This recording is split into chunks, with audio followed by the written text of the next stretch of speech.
everybody, I'm April McNeely with McNeely Farmily Rescue and Sanctuary, and we are a nonprofit rescue located in Plant City, Florida. And I'm going to start at the beginning of the story. Yeah, that starts with you. On October 27th, our rescue took in a pregnant dog who has had an awful past. Due to the situations she has survived, she came with missing jawbone, barely any teeth, and ready to give birth, severely scarred up with obvious signs of prior malnourishment. The people who fostered her before she came to me were awesome and fed her and cared for her. Hope went into labor on the early hours of October 30th, and because of her mouth, I delivered 9 puppies while she mothered afterwards. Puppy number 6 was a severely deformed clef lip and clef palate puppy.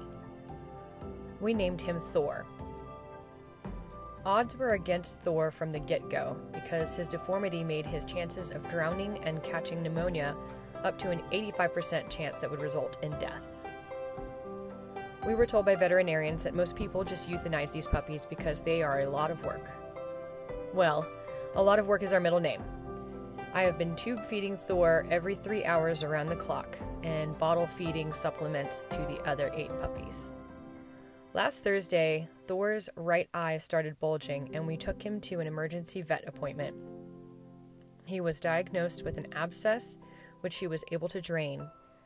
He has since been on antibiotics via tube feeding. Everything was going okay until this morning at 6 a.m. It started to present another bump. By 10 a.m., it was an exposed, bulging eye. We took him to another emergency vet.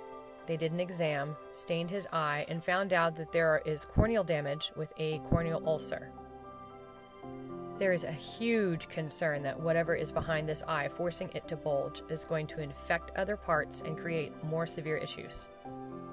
We do have a referral and a plan to contact an ophthalmology specialist with a surgeon tomorrow first thing in the morning to get Thor the urgent care that he needs to fix this issue. There is a high possibility that we will not be able to save this eye because there are so many problems with it and because there is already damage. We are anticipating extremely high veterinary bills, so we are asking for any donations that you can afford to give to cover the expenses that we will incur starting tomorrow, to include a new visit to a specialist doctor, imaging, blood work, surgical procedures, possible overnight stays in a neonatal ICU after surgery because he's only 8 days old, medications, treatments, follow-ups with the specialist, visits with treatments, and an incubator with a clean room breathing system for our rescue to place Thor in and to use for any rescues in the future. I know that times are hard, and if you cannot donate, please share to get this video to go as viral as we can. I have no idea how many follow-ups you are going to be doing with Thor. This poor baby has had issues since day one, but he is strong. He wants to live. It's our rescue's goal to give every life a chance, no matter how big or small. Please help us raise money to help baby Thor. Thank you all in advance.